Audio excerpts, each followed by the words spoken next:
문재인 대통령과 김정은 위원장이 오는 18일부터 2박 3일 동안 평양에서 정상회담을 갖습니다.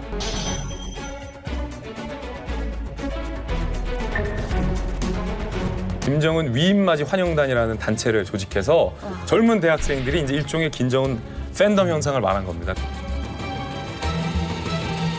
국가정보원과 경찰은 청주를 거점으로 활동해온 자주통일 충북동지회가 2017년 조직 결성 뒤 최소 10차례 북한의 지령을 받고 국내 대기업 계열사의 노동 현장을 장악하라는 지령을 받았다고 적시돼 있습니다.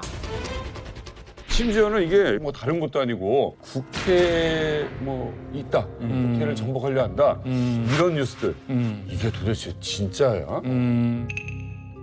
북한을 찬양하는 사람들이 왠지 음지에서 쉬쉬하고 존재를 숨길 것 같지만 꼭 그렇지는 않습니다. 1994년 7월 8일 우리 이만갑 식구들은 이 날이 어떤 날인지 너무 명확히 기억하실 것 같은데 바로 김일성이 사망한 날입니다.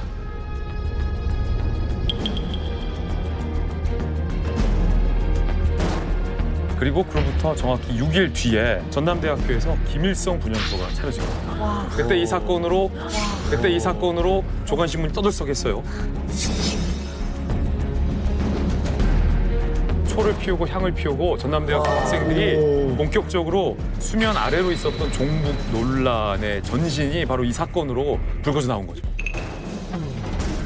근데 왜 전남대냐? 전남대는 1980년 5.18 광주민주화운동이 시작된 곳이에요. 독재 타도 외치면서 민주화운동을 시작했던 그런 곳입니다. 그 이후로 전남대뿐만 아니라 고려대 학교에 김일성을 애도하는 어마어마한 플랜카드를 붙으면서 전남대가 시작을 했지만 다른 학교들로 확산을 했습니다. 예. 하태경 의원님, 당시에 대학가에 야 이거 김일성 조문을 좀 해야 되는 거 아니야 분위기가 있었어요? 마음속에서는 당연히 조문을 다 하고 싶어. 마음속으로는? 그만큼 체제 전환 안 했다니까. 체제 전환 안 했다니까. 그 당시에 94년만 하더라도 김일성을 존경하는 사람이 깔려 있었어요. 학교에는. 그리고 사실 NL이라고 이제 불리는 사람들은 인간적으로 김일성은 다 존경했어. 왜냐하면은 김일성에 대한 평이 이제 두 파로 갈려져 있어요. 김일성이 항일운동을 한 적이 없다. 가짜 김일성이다, 북한의 김일성은. 많이 들어. 하지만 주류 다수는 항일운동 조금은 했다. 그렇죠. 이런 거였거든. 그리고 당시에 정통성이 북한에 있다고 생각했거든. 왜냐하면 이승만 대통령은 본인은 독립운동했지만 총 들고 한 것도 아니고 뭐 외교적으로 입으로 했고 친일파랑 이제 손잡고 네. 했기 때문에 사실상 이승만 정권은 내용상 친일 정권이고 의원님 수천일의 정당을 바꾸셨나요? 아니 당시에 그렇게 생각했다는 거지. 당시에. 내가 지금 겁나는 게 이 영상이 또 요것만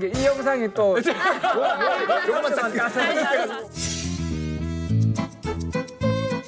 인간적으로 김일성은 다 존경했어. 왜냐하면은 항일운동 조금은 했다. 이승만 정권은 내용상 친일 정권이고 정통성이 북한에 있다고 생각했거든. 그러니까 이건 당시에 그 당시에는 그래서 통일은 절대 선이었거든. 그럼 통일의 정통성은 어디에 있냐? 당연히 김일성 정권에 있다라고 하는 게 학생들 그리고 지식인들 다수의 생각이었고 그러는 거고 이제 쟁점은 북한에 조문단을 보내는 게 맞느냐 아니냐 이게 두 종류로 나눠지는데 우리 국익 차원에서 그래도 적국이지만 보내는 게 좋다 이런 입장이 있을 수 있잖아요. 그건 보수파라도 가능한 거고. 근데 이제 좌파 진보 진영에서는 내가 존경하니까 조문단 가야 되는 거 아니냐 이런 논리였다는 거지. 그런 마음이었던. 이게 그 당시에 이제 애매모호한 게 이제 이런 부분이에요. 그 전에는 뭐가 있었냐면 남북 관계 개선의 흐름이 있었고 남북 정상회담까지 뭐 얘기가 됐었거든요. 실제로는 김일성이 사망하지 않았으면 정상회담이 이루어질 뻔도 했죠. 그런데 그런 상황 속에서 하니까 한쪽에서 조문을 하자. 그래도 이건 너무한 거 아니야? 라고 하면서 사실 북론이라는 게 통일될 수가 없는 상황이었던 거죠. 그런 맥락에서 이제 이런 행동들이 나온 거고 또 기회를 잡은 거죠. 이제 운동권들이 그 기회를 잡아가지고 애매모호한 분위기를 틈타서 저런 일을 한번 해본 겁니다. 아니 근데 이런 종류의 가치에 관련된 논쟁이 생기면은 결국에는 상당히 많은 사람들 뭐 사실 이거가 별 관련이 없는 혹은 주사파 아닌 사람들까지도 막 위협을 당했는데 이건 사실 미국의 메카시 의원이 했던 메카시 광풍에서 이야기하는 5명 중에 1명은 공산주의자다 뭐 이런 식으로 200명. 군부에도 있고 그리고 특히 할리우드에 공산주의자들이 굉장히 많이 암약하고 있다 이런 종류의 이야기를 해서 굉장히 그 무분별하고 무차별적으로 사람들을 검열하게 했었거든요. 그런 종류로 얘기를 하면 차라리 누굴 적시를 하든가 그게 아니라 그런 종류의 방식으로 얘기를 발화를 해버리면은 완전 검열 천국이 되는 거예요. 아니 저는 궁금한 게 이만갑 식구분들은 한국의 이 대학생들이 김일성을 추모했다. 뭐 지상 낙원인 줄 알았다. 뭐 이런 얘기 들으면 좀 어때요? 저는 깜짝 놀랐죠. 뭐 북한의 지상낙원이고 김일성이 조문 간다는 거. 저는 북한에서 이제 김일성이 김정일이 시신이 있는 이제 금산 태양궁전이라고 하는 곳에 가면은 사진 자료들이 있어요. 거기에 보면 이제 남조선 인민들이 수용님을 흠모하여 이렇게 뭐 울고 있는 이런 사진들이 있는데 그거 보면서 한국에서 이렇게 김일성을 이렇게 찬양하면서 할까? 솔직히 그렇게 생각을 했는데 우리나라에 와가지고 살면서 보니까 진짜 쇼킹이에요. 진짜 있어. 진짜 오히려. 네, 진짜 그런 게 있고 조작인 줄 알았는데. 조작인 줄 알았는데. 저는 그런 사람들을 제발 북한에 가서 그래요. 진짜 딱 일주일만, 일주일도 아니야. 7시간만 살게 하면 어떻게 변할지 참. 저희는요, 김일성이 사망했을 당시에 평화의 하얀 비둘기가 초상 앞에서 이렇게 뭐 물을 흘렸다 하고 뭐 노루, 사슴 이런 동물들이 뭐 분향소에 찾아와서 울었대요. 이런 얘기를 하면서 이렇게 동물들까지도 찬양하고 남조선 인민들이 밤새 그 추모의 행렬이 끊어지지 않아서 지금 쓰러져 있는 그 남조선 인민들이 정말 많다. 이런 얘기를 너무 많이 들었는데 한 이틀 정도는 슬퍼했어요. 근데 그거를 3달을 슬퍼하라니까. 부모님들 시대에는 진짜 진심이 우러나서 울었대요. 근데 저희 시대는 안 울면 혼나기 때문에 울었어요. 왜냐면 안 울고 있으면 야, 쟤 사상이 변질돼서 쟤 검토해봐야 돼. 이런 대상이 되거든요. 맞아. 여기가 뭐 정북이라고 말씀하시잖아요. 저희가 만약 울지 않잖아요. 그럼 반동이라고. 맞아. 똑같은 단어에서 반동. 얘는 반동이야. 얘는 울지 않으면 일단 사회에 반항하는 사람 반동. 정북이랑 똑같은 말인 거예요. 그러니까 울어야 되는 거야. 근데 저는 진짜 북한에 대해서 모르는 사람들 진짜 개뿔도 모르면서 그냥 진짜 북한을 좋아하는 거다 이렇게 생각을 했는데 그러니까 이렇게 공부 많이 하시는 분들. 저처럼 공부 진짜 겁나 많이 했는데 근데 갑자기 헛공부했다. 너무 많이 해서 그래. 좀 충격적이어서 약간 너무 많이 해서 그래. 충격적이다. 우리 또 하태경 의원님께서 당시에는 뭐 대부분의 이 대학생들이 이제 종북이었다라고 말씀하셨는데 여러 가지 이유가 있을 수가 있겠지만 한 가지 이유가 뭐냐면 일단은 북한 실질에서 알 수가 없는 거예요. 요즘 같은 경우는 뭐 인터넷을 몇 번만 클릭하면 바로 다 나오고 도서관에 가도 북한 관련 서적들이 많고 한데 알 수가 없는데 어떤 책이 한 권 있었어요. 루이제 린저라고 독일 여류 작가인데 이 루이제 린저가 이제 80년도 초반에 이제 북한에 한 11번 들어가가지고 김일성 주석을 45번을 만났어요. 많이.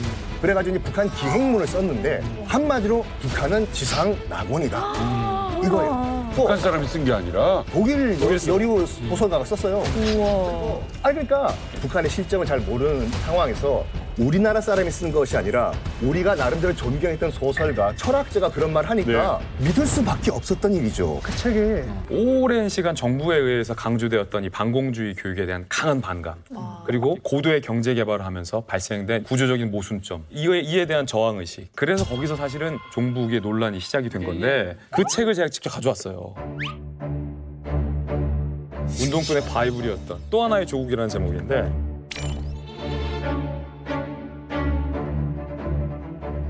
이제 김일성 컬러 사진으로 이제 김일성 컬러 사진으로 시작을 하게 됩니다. 이렇게 김일성의 생일을 맞아 세워진 높이 100m의 개선문이다.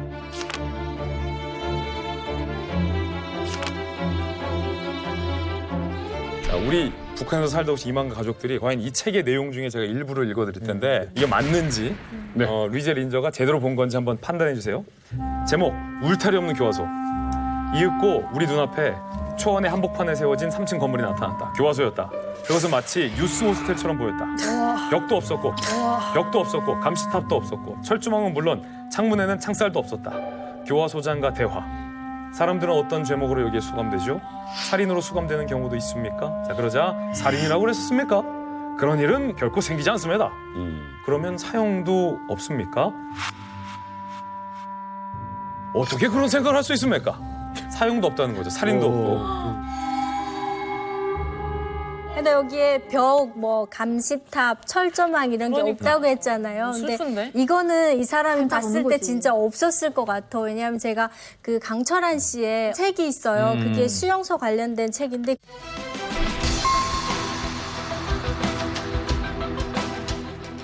감시탑도 없고 철조망도 없대요. 근데 대신에 탈출을 못하는 이유가 이 수용소 교화소 이게 어디에 있냐면요. 진짜 망망대해에 배 한 척 떠 있는 거나 마찬가지예요. 마을이죠, 마을. 나와도 어디 갈 데가 없고 일단 탈출을 해도 산으로 가면은 거기에 전기가 흐르는 곳이 있대요. 3000볼트라든지 6000볼트짜리 전기가 흐르고 그 부분 아니고 다른 부분을 가더라도 구덩이가 파여져 있는데 그 구덩이에 빠지잖아요. 그럼 그 안에 쇠로된 가시들이 있대요. 그럼 거기에 빠져서 죽는 거예요. 너무 잔인하다. 근데 외국인이 보기에는 이게 평화적으로 보이는 거죠. 내가 이제 그 책을 딱 읽다가 이제 뭘 봤냐면 자기가 묵고 있는 숙소 밖을 딱 보니까 북한군 병사가 하나가 탁 와가지고 벚꽃인가 꽃이 폈는데 냄새를 맡는데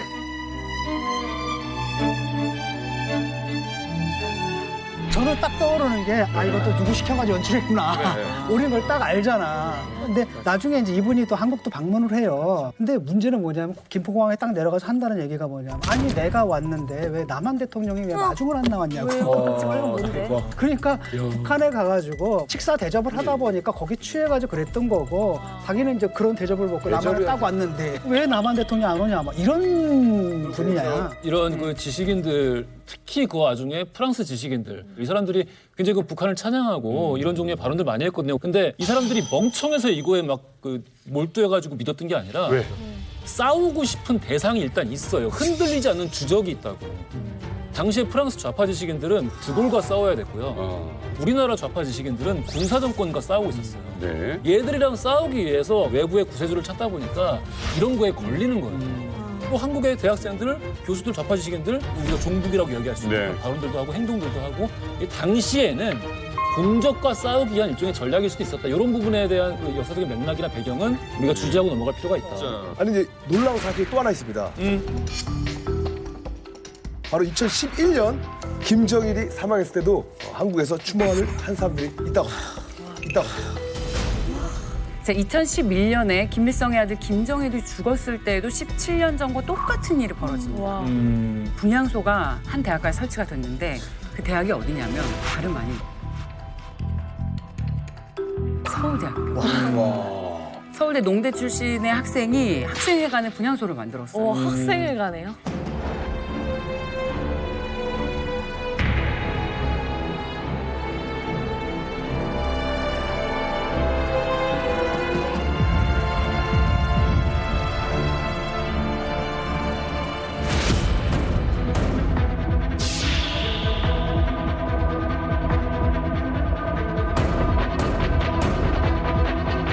그리고 분향소가 설치가 되자마자 경찰이 와서 이거 다 철거를 했습니다. 근데 1994년과 달라진 점이 있습니다. 일단 학생들의 동요가 별로 없었어요. 그때는 완전히 그 국문분열 정도의 남남 갈등이 있었지만 이때는 그렇구나. 아직도 저런 애가 있어. 저런 애가 있네. 이런 무관심이었고 진보 성향의 단체 학생들이 논평을 내는 정도의 움직임이 있었습니다. 그때 저는 이제 그 사단장을 막 마치고 대구에 있는 이제 이 작전사령부라는 데 가서 근무를 하고 있었는데 유세에 딱 나오는 것이 덕수궁 앞에 김정일 분향소를 설치한다고 나오는 거예요. 그 다음에 이제 뭐 경찰 한 120여 명이 출동을 해갖고 뭐 옥신각신하다가 설치하지 못하고 나중에 이제 검찰에서 실정법 위반으로 분향소 설치가 잘못됐다 해서 형사 처리한다고 하는 뉴스를 보면서 김정일이가 죽어서 우리 군에서는 적으로 규명을 해갖고 지금 언제 무슨 짓을 할지는 모르니까는 준비를 하고 있는데 그 사람을 또 추모하고 찬양한다고 분향소를 만든다고 하는 일부의 그런 사람들이 있다는 일부가 있었다. 아, 이 대한민국이 참 심각하구나. 너무하는 거 아닌가 그런 생각을 했던 기억이 나네요. 그러니까 94년도에는 NL 운동권이 강력하게 존재했거든요. 근데 2011년에는 없어졌어요. 운동권이 전혀 없고. 그럼 그거 하는 사람들은 누구냐라고 했을 때 그 운동권의 그 자제들이 이제는 옛날에 대학별로도 묶였는데 그게 안 되니까 전국적으로 묶여가지고 소수가 남아서 이제 그런 일을 하는 거죠. 그렇지. 그러니까 사람이 다양하거든요.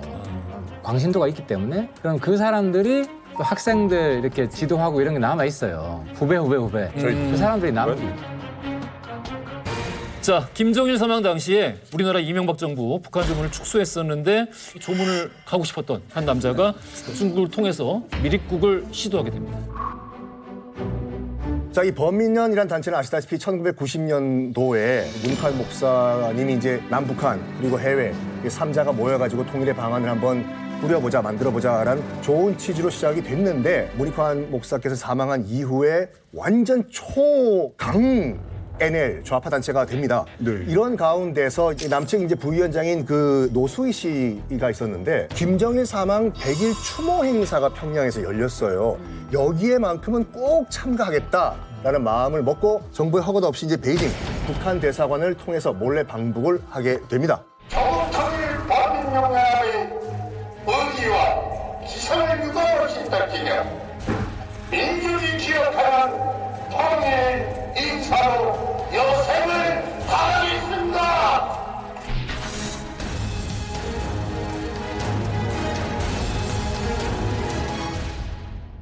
아니 그렇게 이 무단으로 북한으로 이제 가가지고 지낸 기간이 104일. 104일이요. 예, 104일이요. 예, 104일인데 이 104일 동안 무슨 활동을 한 거예요?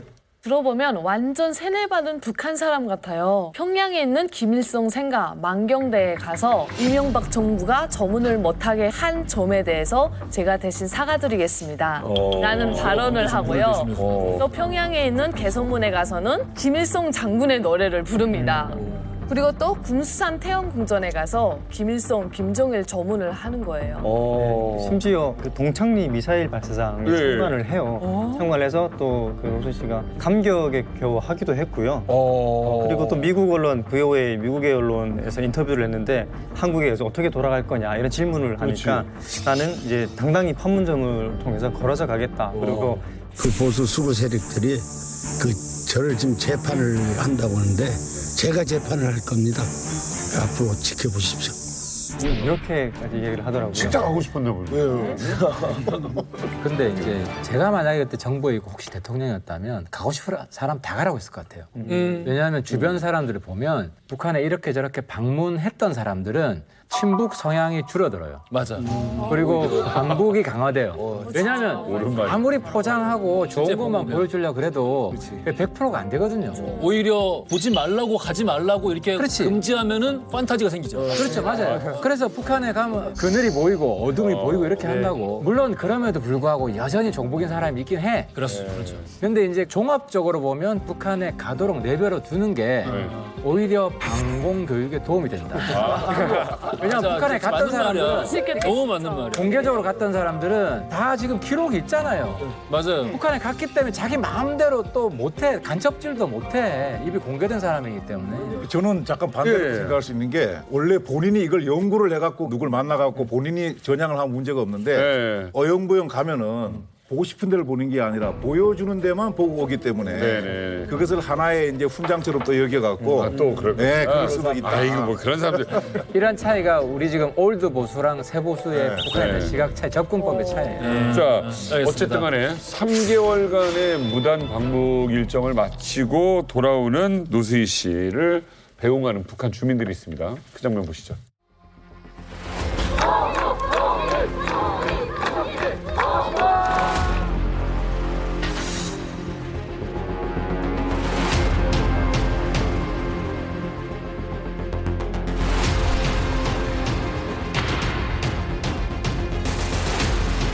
우리 아무도 없어. 저기 뭐하러 가? 전체가 세트장인데. 세트장이네. 옷도 그냥 뭐 인민복이죠. 북한 사람인 줄 알았어.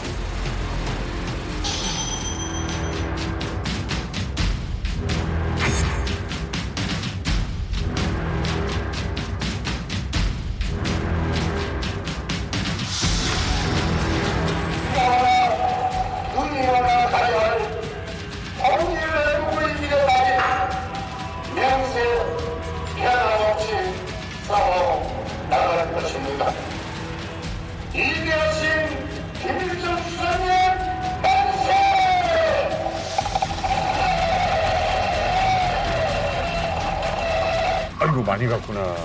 아이고.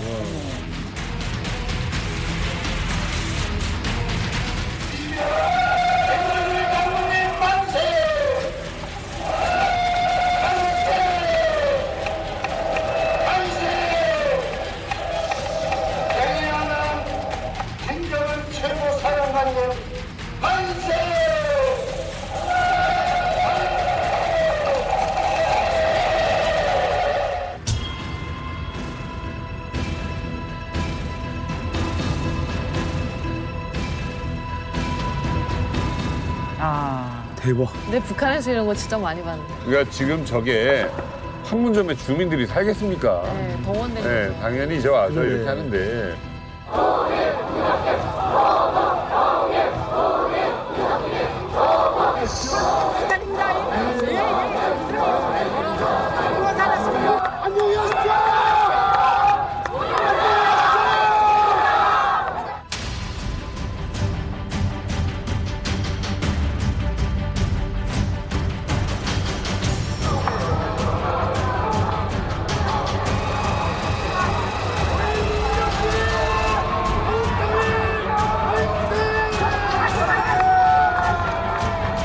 근데 진짜 왜 굳이 한국으로 와요?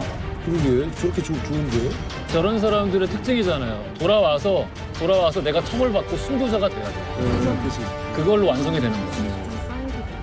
그냥 약간 개인의 영웅 심리 같은 게 있는 것 같아. 그런 게 있는 것 거기에 취해서.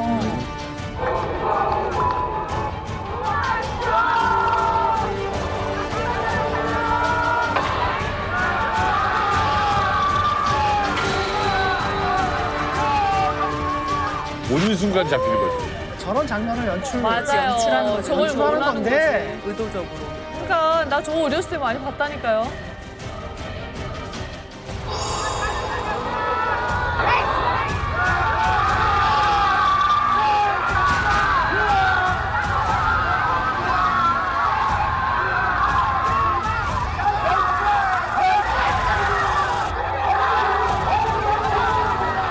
아니 오히려 저렇게 안 끌고 가도 맞아. 저건 북한을 도와주는 리액션인데. 그러니까 거기까지 이제 쟤네들 한 건데 바보같이 이제 저거. 와 이거.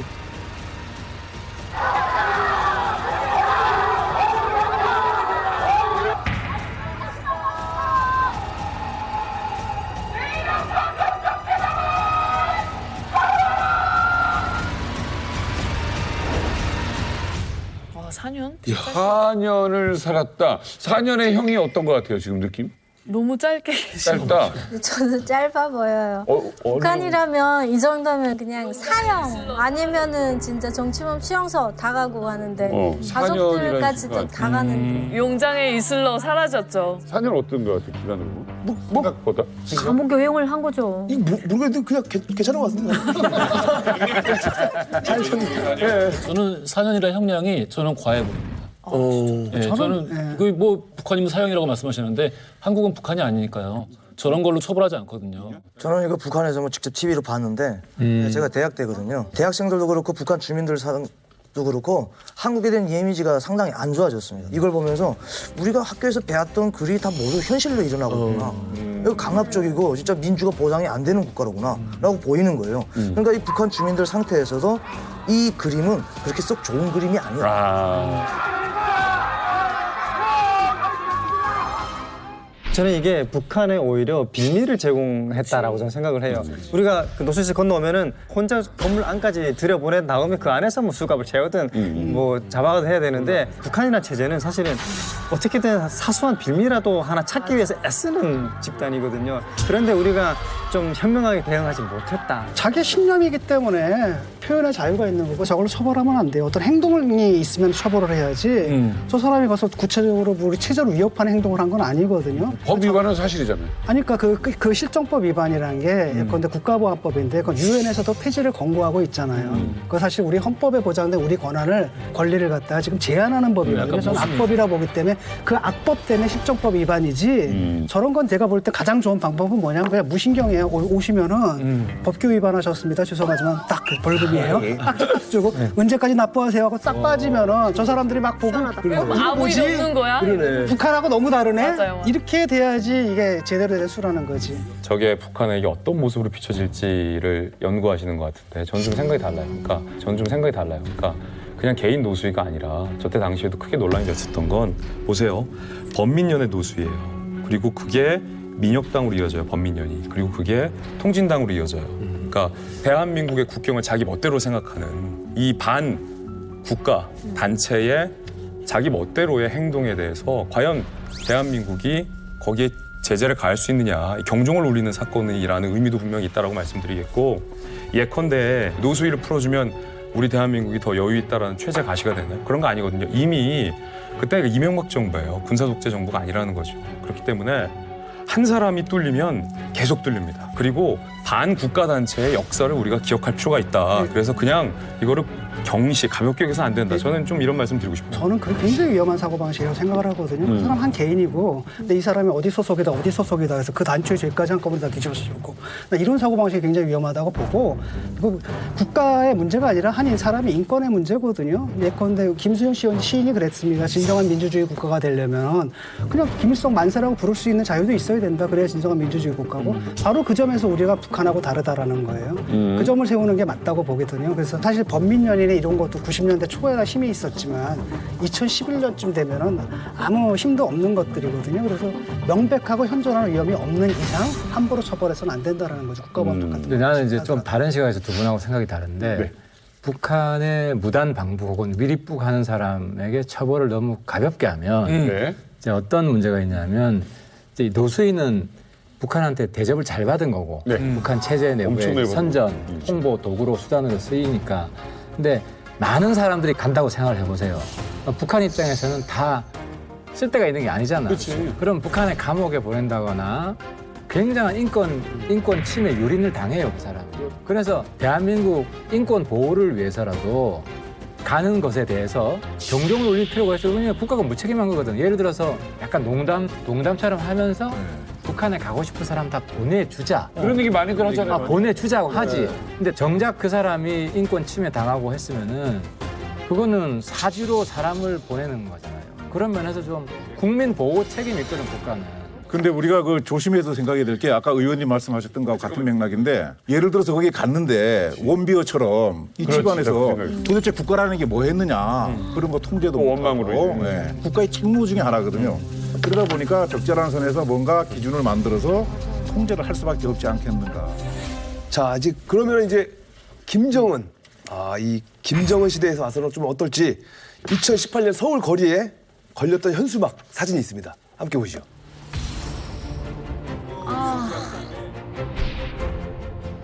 김정은 국무위원장님의 서울 방문을 환영합니다. 어머 뭐야 핑크 내가 하트. 자, 잠깐만 이거는 우리도 뭐라고 대통령이 그러지 않았어요? 한번 오길 바란다라고 분명히 얘기를 했었고. 문재인 대통령과 김정은 위원장이 오는 18일부터 2박 3일 동안 평양에서 정상회담을 갖습니다.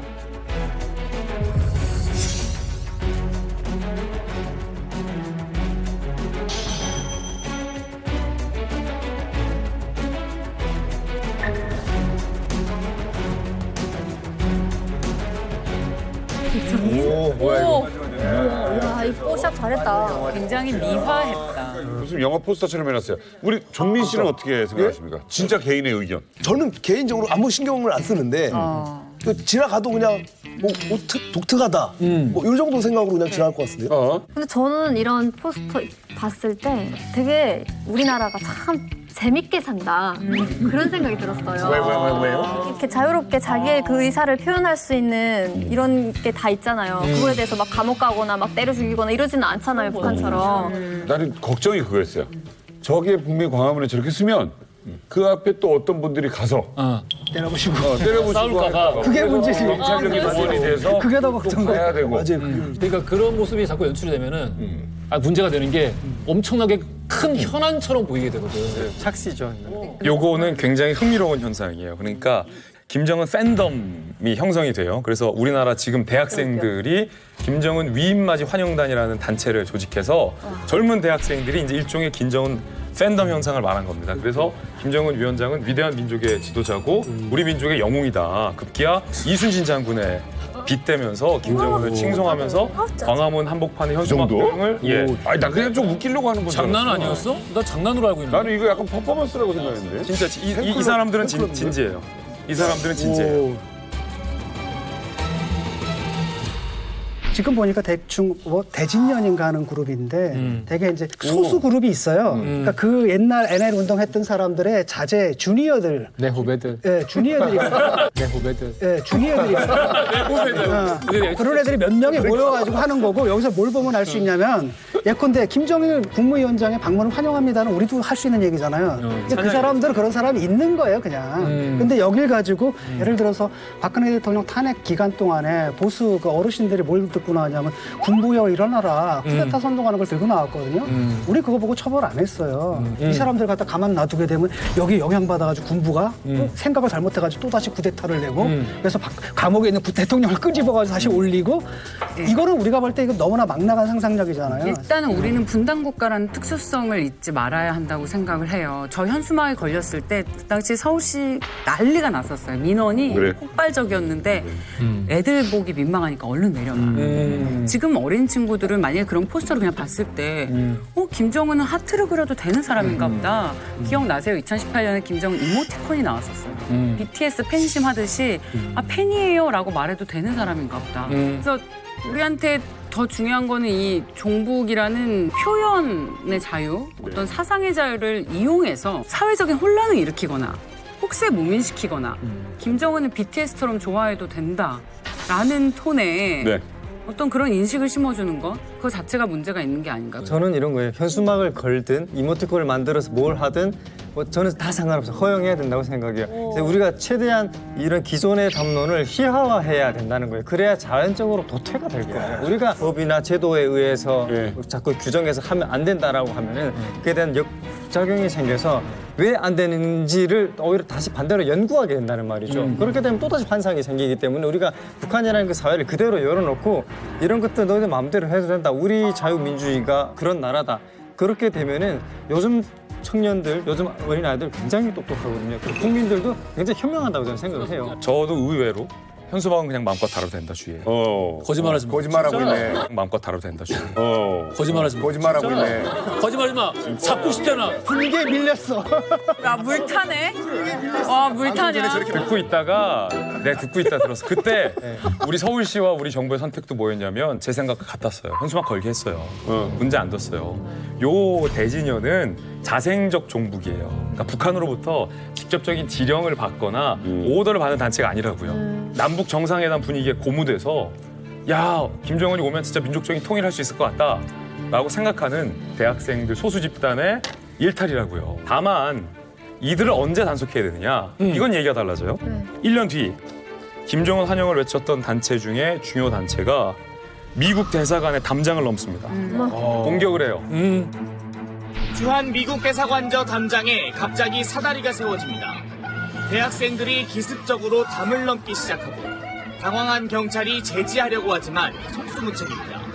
담을 넘어선 대학생 10여 명은 관저 안에서 피켓을 펼치며 1시간 정도 점거 농성을 이어갔습니다. 네, 여러분, 이곳이 어딥니까? 주한 미국 대사관! 여기 살아있습니다! 살고 있다는! 죽음을 살고 있다는 겁니까? 결국 이들은 당연히 체포됐고 대법원에서 유죄를 받았어요.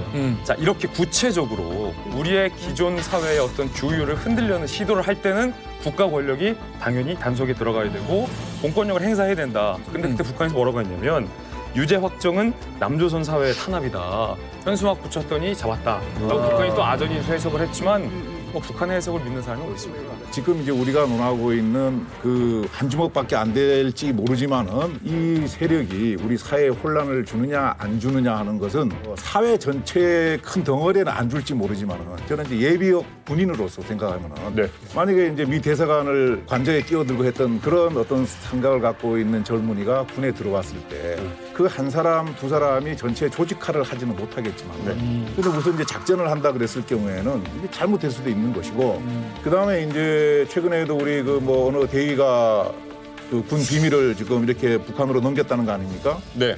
그거 마찬가지로 내 사고를 노출시키지 않고 아주 정상적인 생각을 갖고 있는 병사로 혹은 간부로 들어와 갖고 근무도 잘하고 성취를 하니까 통제 구역에다가 이제 보직을 줄 수도 있잖아요. 그렇죠. 네.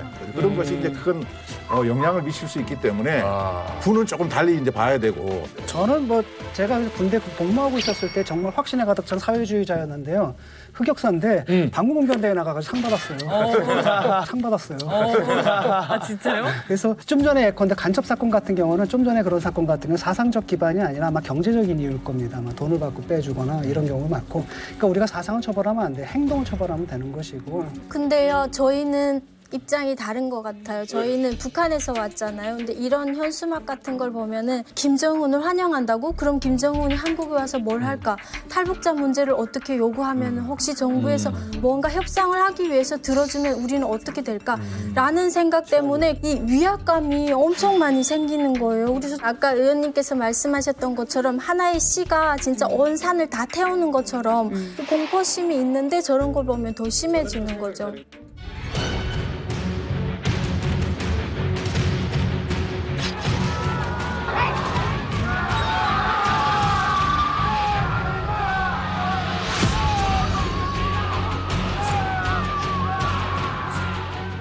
종북 세력이 사회에 혼란을 주지 않는다라고 생각을 한다면 이 사건은 어떻게 생각하실지 굉장히 궁금한데요. 종북 세력이 우리나라의 기둥인 국회에 있다면, 종북 세력이 국회에 들어와 있다면 어떤 결과가 나올까요? 작년 크리스마스 이브 때 오전 10시였습니다. 이 대전 교도소 앞에 출소하는 한 사람을 보기 위해서 그 출소자의 팬들이 구름대처럼 몰려든 일이 있었습니다. 구름대요?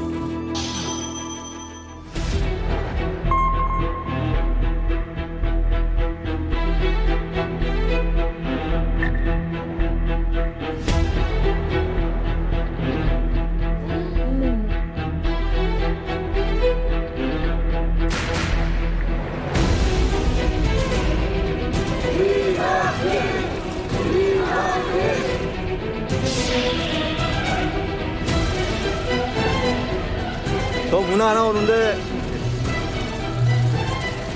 9번의 겨울을 거쳤습니다. 말 몇 마디로 오랫동안 감옥을 가두는 이런 야만적인 정치적인 행태는 다시는 없애야 합니다.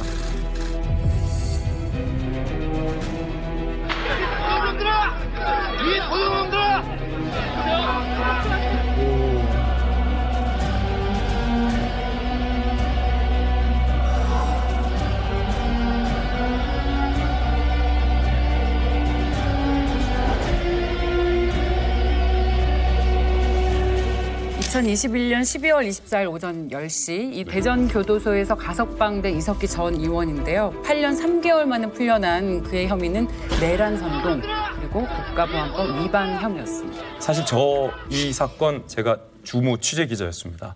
그래서 그때 취재했던 기억도 저도 이번 녹화를 하면서 다시 되새겨봤는데 2013년 통합진보당 경기도당에서 한 모임이 이루어집니다. 한반도 전쟁에 대비해서 국가시설의 파괴를 위한 준비를 하자 주요 유류시설과 전화국 등 북한이 도발을 해왔을 때 뒤에서 백업 부대로 테러를 일으킬 것에 대한 구체적인 계획을 논의를 합니다.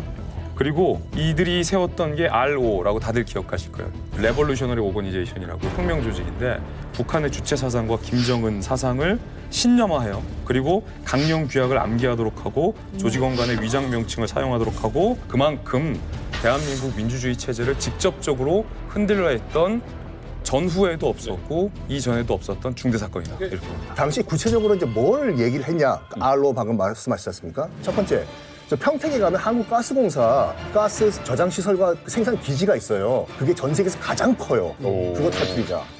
그리고 KT 해와 전화국 터뜨리자 등등등 국가 기반 시설을 폭파하자. C4 컴포지션 붙여가지고 직접 그런 얘기를 했어요? 그게 녹취가 된 거예요. 근데 가장 그때 판결 중에서 주목해봐야 될 것이 뭐냐면 공동구라고 있어요. 공동구가 뭐냐면 일단 가스, 인터넷, 상하수도 시스템 이게 한 군데에 모였다가 해체되는 만남의 광장 같은 그 지하 시설이거든요. 여기는 굉장히 취약해요. 이거 폭파하자고 논의가 된 거예요. 이건 실질적으로 폭파가 가능해요. 이거 폭파되면은 우리나라 뭐 서울 도시기능 한 번에 마비됩니다. 이건 무슨 대학생 1, 2학년 애들이 모여가지고 아니에요. 이런 얘기를 한 게 아니라 그러니까 실질적으로 추상적인 위협을 넘어섰다 이거죠. 헌재의 결정. 맞습니다. 아니 종북주의자가 무단 방북하고 이제 현수막 걸고 이런 거는 사실 개인 취향 정도로 생각을 했었는데 아니 우리나라 국회까지 들어간다니까 좀 약간 좀 무서운 생각이 좀 드네요. 근데 이제 문제는 뭐냐면 이제 이게 좀 과장이 됐어요. 그러니까 제가 볼 때는 이 사람들이 이제 끈 떨어지는 운동권 딱히 사회로 진출하기도 뭐하고 이러다 보니까 거기 모여가지고 묘하게 약간 사이비 종교처럼 경제 생활하고 이 정치 활동이 이렇게 결합이 되어 있는 형태인 것 같거든요. 그래서 보면은 혁명 조직 RO 이렇게 얘기를 하는데 저희 지하 조직 활동 합의했잖아요. 혁명 조직에서 대중 집회 안 하거든요. 그때 보니까 100여 명 모여가지고 이런 건 보안상 있을 수 없는 거예요. 우리도 이제 조그만 조직 운영할 때도 알지만 다 점조직이거든요. 난 위에 있는 사람, 나 담당했던 사람이 누군지 아직도 본명을 몰라요. 이런 상태인데 그래서 이 사람들이 떠드는 게 일종의 블러핑이거든요. 그러니까 자기들의 관념 속에 세상을 꾸며놓고서 어떻게 보면 실현 불가능한 얘기들을 하면서 자족적으로 만족하던 그런 그룹들인데 좀 너무나 이제 무섭게 막 부풀린 감이 좀 있는 것 같아요. 저도 진 작가님처럼 처음에는 좀 과장된 거 아닌가 하는 의심을 했어요. 특히 지하 조직은 점 조직인데 130명이 한 장소에 다 모인 거예요. 어떻게 저럴 수가 있냐. 심령 부흥회 같은. 근데 이제 내용을 알아보니까 한 장소에 모인 이유가 있었는데 이게 뭐냐면, 그러니까 이제 주사파들은 혁명 세력이잖아요. 특히 북한이 쳐내려온다고 본 거예요. 쳐내려온다고 본 거예요. 북한이 올 거다. 그러니까 당시에 이제 북한 내부에서는 김정은이 물풍이를 한다. 김정은이 한국의 작전 지도 같은 걸 꺼내놓고 다 뭐 이렇게 지시하는 장면들이 나오고 우리가 내려갈 수 있다. 하니까 준비해라. 이런 이제 지령 같은 게 있었던 거예요. 시기를 크게 두 가지로 나누는데 준비기와 결정적 시기로 나눠요. 준비기에서는 안 약해야 됩니다. 지하의 점조직으로. 하지만 결정적 시기에는 다 총골기해야 돼요. 그렇지. 전쟁이 터지니까 자기들도 내응해 안에서 도와줘야 돼요.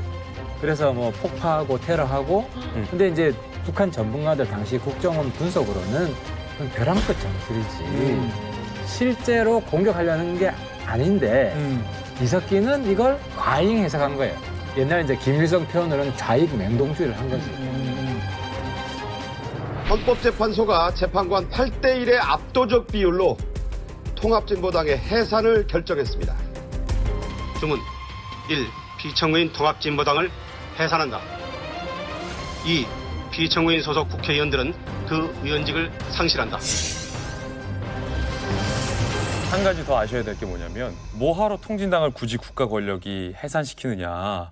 너무 억압적이지 않냐. 자연적으로 두면 도태될 것 아니냐. 통진당 해산할 필요 없다라고 주장하시는 분들도 계세요. 우리 준건쌤 같은 분들. 그랬어? 이해할 수 있는 부분도 있지만 이거 하나의 차이가 있어요. 3월에 그 집회를 맹신도들의 부흥회로 오해를 하실 수 있는데 판결문과 검찰 공소장을 보면 정말 상황이 좀 달라져요. 위장 면칙을 조직원 간에 쓰게 했다는 거예요. 그래서 평시에는 이 3월 조직 이전에는 누구가 조직원인지를 몰라요. 그리고 지시를 받고 행동을 하지만 이 사람의 진짜 실명이 뭔지 본명이 뭔지 신분이 뭔지를 알 수가 없다는 거예요. 그리고 그 모임 전체 다 모이기 전에 쭉 비밀 활동을 했던 거예요. 북한의 이 지하 조직의 특성이 단선 연계랑 복선 포치라는 특징이 있는데 단선 연계가 뭐냐면 횡적 연계가 없는 상하 연계. 그리고 복선 포치는 중요 단위의 2개 이상의 선을 구축하는 것. 이게 북한의 전형적인 지하 조직들의 특성인데 통진당과 이석기가 조직했던 아로라는 모임이 전형적으로 이 두 가지 특성을 다 보였다라는 거죠. 자, 근데 어쨌든 또 이런 항변들도 있었어요. 그러니까 당원, 그러니까 뭐 130명 말고 정말 뭐 이 당원 전체가 그런 것도 아니다. 또는 뭐 몇몇 자기들끼리 모여서 뭐 망상 아니냐. 또는 이것 때문에 당까지 해체하는 게 맞느냐라고 항변하거나 그 이야기를 또 하는 분들도 있었어요. 그 강제 해산에 대해서는 어떻게 생각하세요? 저는 그 위험하다고 봐요. 자유민주주의 국가에서 정당 하나를 해산시킨다는 것은 정말 웬만한 사유가 아니고서는 가능하지 않다고 보고 유일한 사례가 1950년 초에 독일에서 카페에 독일 공산당을 해체시킨 적이 있거든요. 그냥 이게 독일 사법의 흑역사로 남아서 몇십 년 후에 이제 그때 그 사람들 다시 다 보상이 이루어졌거든요. 왜냐하면 이쪽 사람들하고 이 통진당 합법 정당으로서 국민의 선택을 받은 정당이잖아요. 그 부분을 갖다가 동일시한다는 건 좀 문제가 된다고 생각을 하거든요. 그리고 이제 아까 그렇게 말씀하셨는데 사실 RO라는 게 지금 실체가 없다라는 게 한겨울 만에 나온 걸로 알고 있고 또 하나는 뭐냐 이게 원래 내란죄로 걸었어요. 그러니까 상당히 그 명백하게 현존하는 위험이 있다라고 보고 걸었는데 실제로 내란죄가 인정이 안 된 겁니다. 내란 선동죄 인정이 됐어요. 그러니까 그래서 인정된 게 내란 선동죄인데 이 선동이다라는 걸 가지고 이렇게 9년형을 때리느냐라고 했을 때 저는 좀 무리하다고 보거든요. 예를 들어서 군인들 몇몇이서 이거 나라가 왜 이래 씨 우리가 들고 일어나야 되는 거 아니야? 이러면 이제 이게 내란 선동이 되는 거잖아. 근데 그 술 먹고 그런 얘기를 하다가 아니면 지들끼리 모여가지고 평소에 그런 얘기를 했다 그래가지고 9년형을 때린다? 이건 좀 아닌 것 같거든요. 그래서 저는 좀 과도했다고 봐요. 우리 사회가 약간 아직까지도 그 부분에 대한 히스테리가 있기 때문에 그 당시 상황 속에서 북한이 남침을 한다는 조짐이라는 게 하나도 없었잖아요. 그래서 그렇게 착각을 하고 또 그런 상황이 온다면 또 이런 일을 할 거라고 생각하는 게 우리가 보면 무슨 만화 같은 얘기인데 그들 머리가 얼마나 세뇌가 되어 있고 선동이 되어 있으면 그러겠느냐. 참 안 된 사람이다 이렇게 봐야 될 문제인데 저는 이제 통진당 해산 문제는 진 작가님이랑 처음에 같은 입장이었어요. 단까지 해산할 필요는 없다. 그러니까 강제 해산보다는 이런 아로 사건, 큰 사건이 있었기 때문에 통진당의 국민적 신뢰가 박살이 났고 그래서 다음 총선에서는 다 떨어진다. 더더욱 중요한 것은 강제 해산하게 되면 또 똘똘 뭉쳐요. 피해자가 생기고 뭐 이런 피해의식이 생기기 때문에 근데 이 자연 해산 과정에 거치면은 그 조직원들 했던 사람들이 더 많이 떨어져 나와요 자연스럽게. 그래서 저는 이제 그 경험을 해본 사람 입장이기 때문에 정치는 충격을 줘야 되거든요. 그러니까 정치인 입장에서는 통진당 해산 이슈가 이게 엄청 좋은 정치적 호재거리인 거죠. 그래서 이길 수 있도록 엄청난 자료 그때 조사를 하고 어쨌든 이겼죠. 제가 자료 찾아냈어요. 그래서 저는 진중권 교수님 의견에 저도 이제 동감을 하는데 저는 이제 한국에 온 지 이제 좀 꽤 돼서 저는 민주주의 이 사회, 민주주의 체제를 계속 경험을 하고 있잖아요. 그런데 그 헌재에서 뭐 내란 선동죄로 인해 가지고 정당 해산까지 가는 걸 보면서 민주주의적 가치가 제가 생각했던 것보다는 다 지켜지지 않는 것 같다. 그러니까 뭔가 절반의 민주주의 같은 느낌이 드는 거예요. 잘 모르셔서 하신 말씀일 수 있고 저는 진종 교수님이랑 정반대 의견인데 국가가 어떠한 경우에도 민주 조직의 기본 풀뿌리인 정당을 해산해서는 안 돼요. 함부로 해산해서는 안 돼요. 다만 이때 통진당을 해산할 수밖에 없었던 긴박하고 위중한 이유가 있었다라는 게 헌재와 대법원에서도 다 인정이 됐어요. 그때 당시 검찰 국정원이 내란 음모, 내란 선동 국가보안법 위반을 기소했는데 진 교수님이 말씀하셨던 내란 음모죄는 이제 무죄가 나왔어요. 근데 그 무죄를 선고한 법원에서 이걸 왜 무죄로 선고했느냐에 대해서 재판부가 이례적으로 이렇게 밝힙니다. 내란 음모죄가 무죄인 건 2인 이상이 내란 범죄 실행을 위해 합의한 증거가 현재로서 부족한 이유이지 이 의원과 통진당의 행동에 잘못이 없다는 것이 아니라는 걸 명심해야 된다. 그러니까 내란 음모가 시급하지 않고 이 사람들이 전혀 국가에 위해를 가할 수 있는 조직이 아니라서 내란 음모죄가 무죄가 나온 게 아니라 내란 선동은 유죄로 인정됐고 충분히 장래에 내란 음모까지도 번질 수 있는 위급한 상황이다라는 걸 법원도 인정을 했다라는 거죠. 내란 선동이라는 게 말 한 번 한 게 아니라 선동이 도상 연습도 하고 실제 일부 예행 연습을 한 거예요. 그러니까 완벽한 플랜, 계획이 다 수립돼 있어야 음모까지 가는 거고 그래서 말 한 번 한 걸로 이거를 좀 과소평가해서는 안 되고 네, 그런 것들을 이렇게 봐야 되는 거거든요. 예를 들어서 누군가가 세계를 정복하겠다고 플랜을 짠 다음에 계획을 짜고 너는 여기를 점령하고 뭘 하고 라고 했을 때 우리는 그 플랜 자체의 현실성이 있느냐를 보잖아요. 아니 근데 이게 무슨 마이너리티 리포트처럼 앞으로 이럴 개연성이 있다라고 해서 그러니까 개연성을 갖고 처벌할 수는 없는 거고 예를 들어서 개연성만 얘기한 게 아니에요. 2006년도에 황장엽 전 비서에게 손도끼와 협백문을 보내고 실제로 살해를 모의했던 사람이 붙잡힙니다. 그 사람이 통진당 당 간부였어요. 그 사람이 통진당 당 간부였어요.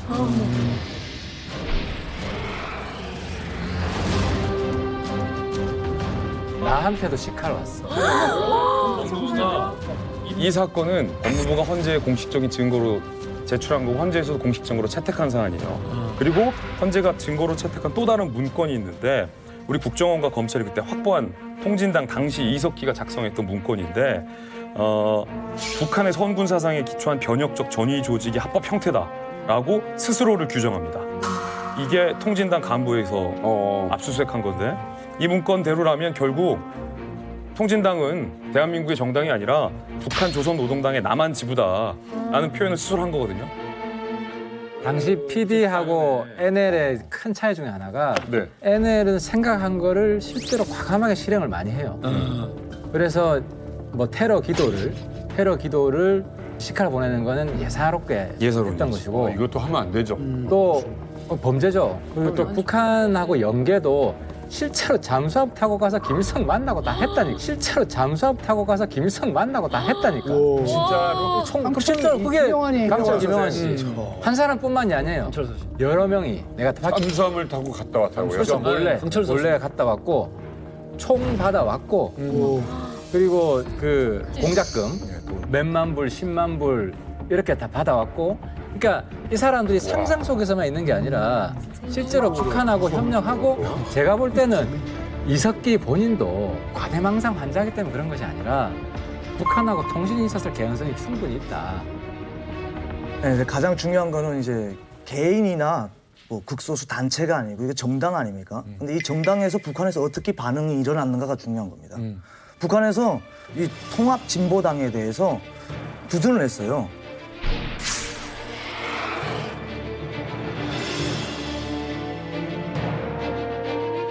북한에 쭉 보면은 뭐 어느 정당에 대해서 두둔한다든지 그런 건 없습니다. 그냥 까기만 하지 두둔은 안 합니다. 왜 저 통합진보당이라는 정당을 북한에서 감싸고 있느냐? 네. 이거를 보면은 북한에서 뭐 간첩 활동을 하는 거는 연관이 저는 있다고 거의 100% 그렇게 생각합니다. 간첩이다. 네. 뭐 7, 80년대 그때도 이제 김종태 사건도 있지 않았습니까? 그것도 뭐 간첩, 남루당 간첩 사건. 이것도 다 연결이 돼 있어요. 시작을 한 거지. 과대망상증에 걸려가지고 그런 건 아니라고 저는 보고 있습니다. 아, 단순한 과대망상증 환자가 아니라. 네. 근데 이런 문제거든요. 그러니까 그 사건이 있기 전에 어떤 일이 있었냐면 이제 간첩 사건이 있었거든요. 여기 있는 걸 갖다 보고를 한 거야, 북한에다가. 그래서 걸렸어. 도대체 뭐냐, 우리가 공당인데 공당에서 어떻게 간첩질은 아니지 않냐, 제명을 해야 된다라고 하는데 제명을 안 해준 거예요. 그래서 그런 일이 있었는데 그런 이제 분위기 같은 것들이 문제가 있고 그다음에 실제로 간첩질을 하는 사람들이 있거든요. 근데 그건 그 사람들의 문제로 따로 처리를 해야 되지. 예컨대 뭐 독일의 의사당 딱 불지른 사람이 독일 공산당원이었다 그래가지고 바로 공산당 해체시켜버리고 이런 방식은 아니라는 거죠, 저는.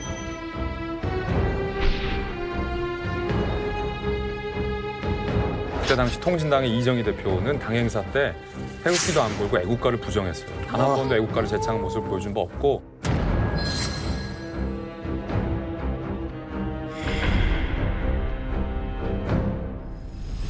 아까 손도끼 보낸 당 간부, 당 대표 애국가 부정하는 그다음에 이석기 그리고 비례대표 후보도 황선이잖아요. 황선 사건은 너무 황선 신은미 사건은 우리 사회에 크게 쇼킹을 줬던 사건이었는데 2014년 11월에서 12월에 걸쳐서 대한민국에서 세 차례의 통일 토크 콘서트가 열립니다. 통일 토크 콘서트라고 하면 우리 이만가 가족들도 나가서 사례도 얘기하고 그런 얘기할 걸로 기대를 하는데 전혀 그렇지 않습니다. 북한을 미화하고 찬양하는 내용 일색의 자기 주장을 합니다.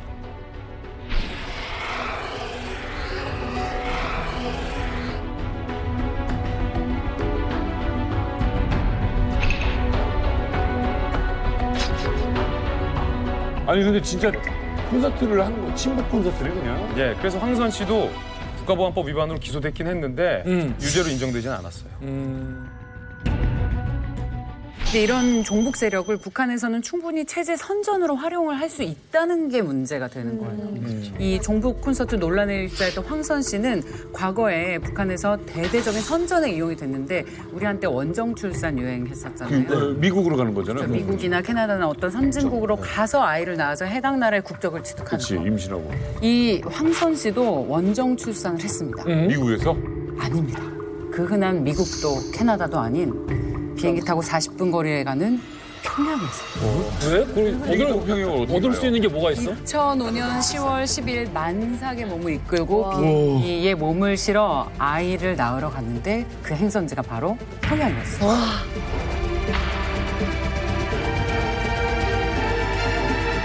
총선 기간 동안 야당의 총선 비례대표 후보가 야, 머리 스타일이다. 나 아니야. 원숭이가 나 아니야. 평양에서 아이를 낳은 사실이 알려져 기획 출산 시비가 있었는데요. 북한이 어제 7년 전 출산 당시의 동영상을 처음으로 공개했습니다.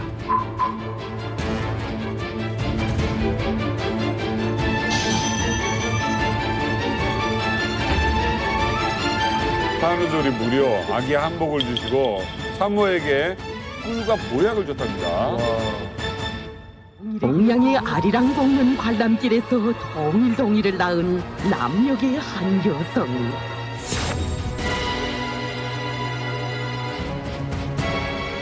황선 씨 같은 경우에는 일단은 당시 원정 출산을 했다. 의도적으로라는 보도를 했는데 어떻게 평양으로 들어갔냐? 2008년도 이제 박왕자 씨 사건 이전만 하더라도 평양 수시로 우리가 갈 수가 있었어요. 물론 전기 항로는 아니지만 전세기 뛰어가지고 인천공항에서 바로 평양으로 들어갔던 상황이었거든요. 금강산 관광뿐만 아니라 평양을 갈 수가 있었어요. 그때 전세기가 떴어요. 인천에서 바로 평양으로. 한 100만 원만 지불하면 아리랑 공연 볼 수가 있었거든요. 한 1박 2일 정도 들어갔어요. 근데 문제는 만삭이었다. 만삭이었다. 만삭이었어요. 일단은 그 의사한테 물어봤다고요. 병원의 이제 그 주치의한테 좀 만삭인 상태인데 어떻게 비행기 타고 한 1박 2일 평양에 갔다 와도 되냐? 의사의 소견은 괜찮다. 이런 소견을 줬다고 해요, 의사가. 그래가지고 그 말 듣고 2005년 10월 10일 평양으로 가는 비행기를 탔는데 그랬는데 원래는 10월 17일 한국에서 제왕절개 수술을 하기 위해서 병원에 예약을 해놓고 여행을 떠납니다. 의사가 갔다 와도 된다고 했기 때문에. 그래서 10일 날 떠나서 저녁 9시쯤 아리랑 공연을 보고 있었어요. 그런데 갑자기 산통이 오는 거예요. 어떡해요? 구급차를 타고 병원으로 가야죠. 그래서 평양에 있는 평양산원이라는 산부인과로 옮겨집니다. 근데 마침 그날 휴일이었던 의사가 나와 있는 거예요. 그래서 2005년 10월 10일 저녁 10시에 제왕절개로 3.3kg 정도의 건강한 딸아이를 평양에서 출산을 합니다. 제왕절개로. 자연스러운 출산이 아니라 일부러 이제 북한에 가서 아이를 낳으려고 계획을 한 것이었다라는 말씀이신 거죠? 그래서 원정 출산이라는 얘기가 나온 거죠.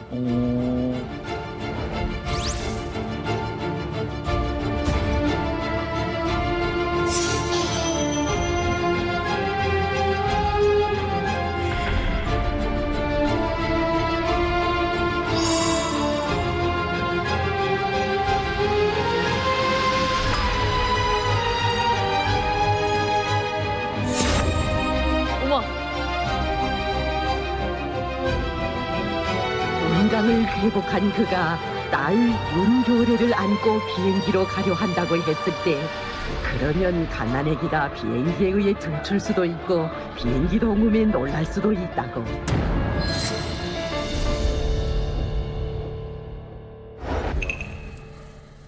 야, 이게 너무 기가 막히네요. 이게 근데 굳이 저럴 필요까지 있을까 싶기도 하고요. 무슨 상황이야? 저도 북한에서 저분의 모습을 봤거든요. 엄청 감격했었어요. 왜? 왜냐면 남조선 사람이 평양산원에서 애를 낳은 거잖아요. 심지어 북한에서는 이분을 대대적으로 보도했는데요. 장군님의 품속에서 남조선 사람이 무사히 아이를 낳았고 또 북한의 의료 시스템에 엄청 감격을 하였다. 그리고 더불어서 이것이 사회주의 국가이기에 가능한 일이었다. 이렇게 선전을 어마어마하게 했어요. 근데 북한 사람들 입장에서는 너무나 궁지스럽고 자랑스러운 일이었죠. 사회주의랑 제왕절개랑 무슨 상관이야? 아니 10월 10일 10시를 맞출 수 있었잖아. 사회주의니까 사회주의에 맞추는 제왕절개는 의료 보면 안 돼. 우리는 맞출 수 없어. 북한에서는요, 그 평양에서는 제왕절개가 되게 돈 있고 잘 사는 사람들이 하는 거예요. 자연분만 하면 가난한 사람이고 제왕절개를 하면 돈 있는 사람들이. 심지어 아기까지 이제 선전에 이용된 거예요. 왜냐면 그 북한에서 별명을 지었는데 별명은 옥동녀, 통일 옥동녀라고 이름을 지었어요. 그리고 나서 이제 북한에서도 이 사람이 그 평양에서 어떻게 아기를 낳는지 이 과정을 다 찍어가지고 나중에 연극으로도 만든 거예요. 근데 이게 또 북한 주민들 사이에서 유명했어요. 꽤 인기 있었고. 그래서 나중에는 이제 그 연극 그 출전하는 그 작품 속에서 1등 했어요. 그래요. 이게 근데 가만 보면은 제가 말하는 김정일이었다면 저는 당연히 이용을 했을 겁니다. 당연한 거죠. 굉장히 좋은 기회거든요. 근데 북한에 이런 책이 있어요. 김정일 장군 통일일화라는 이제 김정일 찬양하는 서적인데 거기 뭐라고 적혀 있냐면요. 친부모의 사랑인들 이보다 더 다정할 수 있을까? 그렇구만. 경애하는 장군님의 뜨거운 사랑에 황선이 눈물을 흘렸다 이렇게 적혀 있어요. 그러니까 황선 씨 본인만 자기가 체제 선전에 이용당한다는 걸 사실 모르는 거예요. 그래서 저는 참 안타까운 게 뭐 황선 씨가 의도하고 갔든 의도하지 않고 갔든 그것은 사실은 개인의 자유, 개인의 선택이에요. 하지만 그걸 모르고 갔다는 것이 좀 안타깝고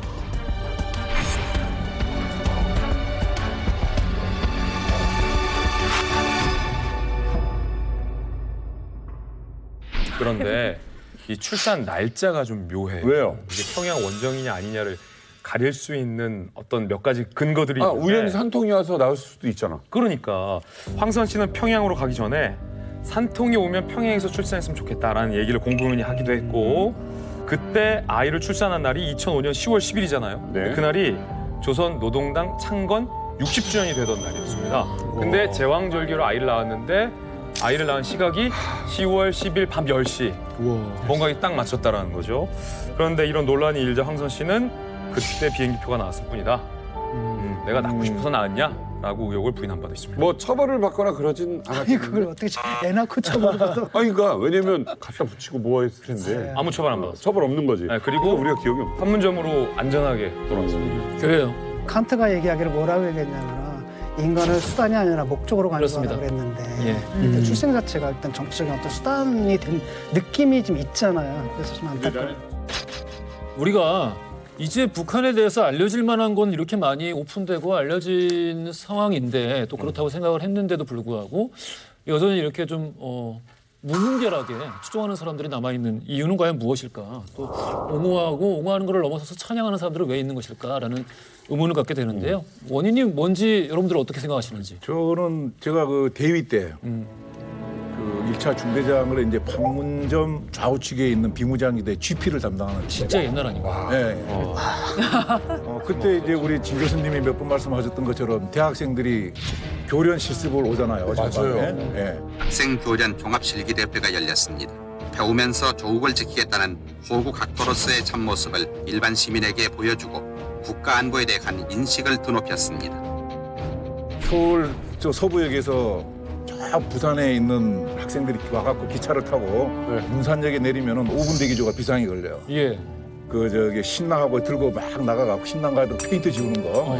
그리고 대학생들이 문산역에 내려갖고 기차에다가 이렇게 뭐 군부 독재 타고 쓰고 지워야 되는 거예요. 그래서 이제 군용차를 타고 제가 있는 이제 그 전방으로 들어와갖고 한 20명씩 조를 편성해갖고 최전방 GP를 들어가는 거예요. 그 들어가는 목적은 그 실상을 보여주고 북한의 모습이 저러하니까 좀 잘 해라 이런 취지로 하는데 한 번은 부산의 모 대학 학생들이 와갖고 제가 이제 따라 들어갔는데 딱 가니까 건너편에 이제 그 기정동이라고 북한 선전 마을이 있거든요. 그걸 딱 보더니까 욕을 막 하면서 우리 전부 나쁜 XX들이라고 저를 포함해갖고 이제 그 대통령까지 우리가 그 DMZ 일대하고 기정동 마을을 대학생들을 쏘기기 위해서 군인하고 정부가 세트장을 만들어놨어요. 세트장을? 네. 그러면서 거기서 데모 비슷하게 막 소리 지르고 그러니까 중대장으로서 참 난감하지 않습니까? 그 대화가 안 되지 않습니까? 그래서 저도 이제 화가 나갖고 야 그래? 알았어. 야 GP장 그러면은 통문을 열어. 문 열어줘. 열어. 문 열고 그래. 너들 아까 그거 나가. 나가서 저기 한번 가봐. 북한 가보라고. 그런데 이제 속으로도 저기 진짜 간다. 진짜 간다. 월북 조장. 월북 사주가 되잖아. 대위가 월북시켰어. 순간에 뭔가 이제 낌새를 차렸을 거 아니에요. 아 이건 아닌가 보다. 이제 이렇게 했는데 그런 과정을 이렇게 보면서 야, 이 참 이 사상이라는 게 참 무섭구나. 아니 그러니까 그러니까 우리나라뿐만 아니라 이제 전 세계 좌파들이 왜 좌파적인 사고에 열광하나라는 책이 있어요. 심리적으로 분석한 왜 그런 책이요. 거예요? 첫 번째가 뭐냐면 자본주의 사회는 근본적으로 문제가 있다라는 걸 깔고 들어가.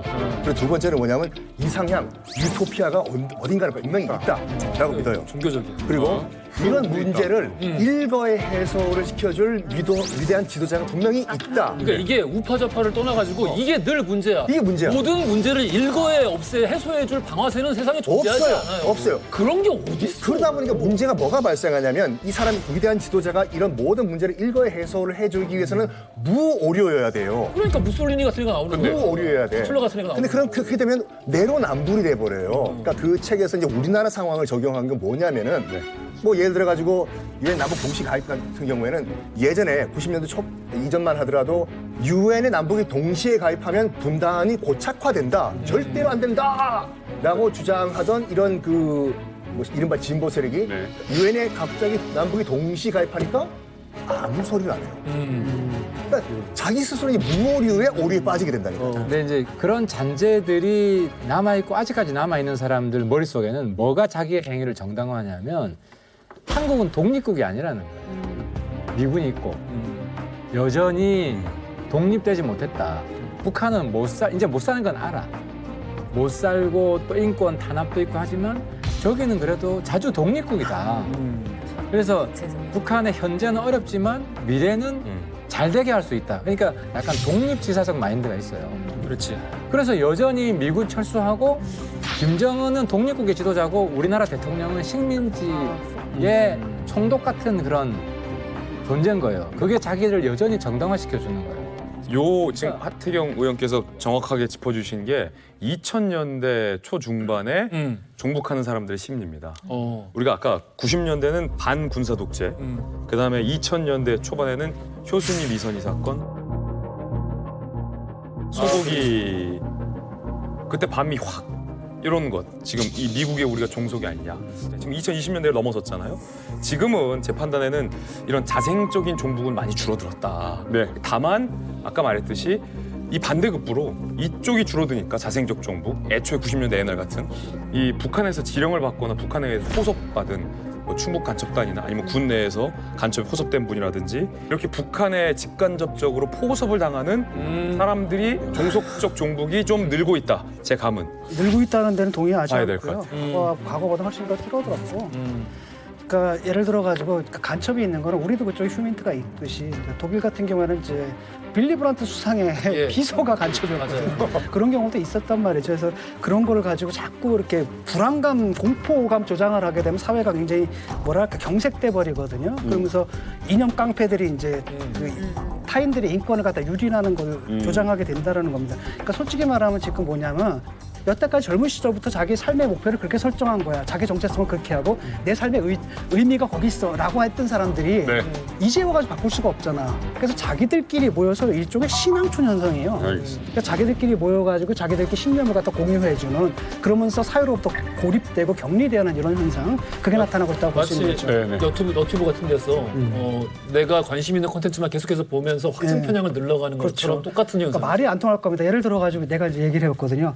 야, 근데 너 저기 사람들 북한에서 말이야 배고파가지고 하다가 압록강에 빠져 죽는 사람들이 많더라. 그랬더니 한다는 얘기 뭔지 알아요? 남한에서도 여름에 익사 사고 나잖아. 거기서 그게 왜 나와? 그러니까 그다음에 북한에서 사람들이 지금 아사하고 있대 그랬더니 얼마 전에 남한에서 있었잖아. 여기 무슨 뭐 공부방에서 김어 죽은 사람. 뭐 이런 식이니까 와 이거는 뭐 어떻게 논리적으로 그러니까 항상 어떤 팩트를 집어넣어도 자기들을 정당화하시는 회로가 있어요 머리에. 결과값이 동일해. 지금 뭐 얘기 듣다 보니까 진짜 건강한 생각으로 통일에 이렇게 대화를 하고자 하는 사람들 또 이런 경제적인 활동을 교류를 하자라는 생각을 가진 사람까지 종북으로 몰면 안 되잖아요. 역시 이만갓 MC다운 지적입니다. 굉장히 훌륭한 지적이고 제가 통일부 이거 뭔데 평가야? 하지만 기분 좋았죠. 나 진술랭 별 받은 거야. 굉장히 중요한 말씀을 주셨어요. 제가 얼마 전에 그 이제 통일부 산하에서 대학생들 특강할 일이 있어서 특강을 갔는데 깜짝 놀랐어요. 지금 젊은 대학생들은 뭐 종북 이런 논란은 아예 중요하지 않고 통일 왜 해야 돼? 그쵸. 맞아요. 통일 왜 필요해? 북한 진짜. 맨날 미사일 쏘는데 북한이랑 왜 우리가 친해야 돼요? 왜 우리 백신 북한 줘야 돼요? 왜 돈 들여서 통일 비용 내요? 이 얘기가 제가 그 참석한 수십 명의 대학생들을 전수조사해봤어요. 그런데 통일 왜 해야 돼요라는 의견이 압도적으로 더 많았어요.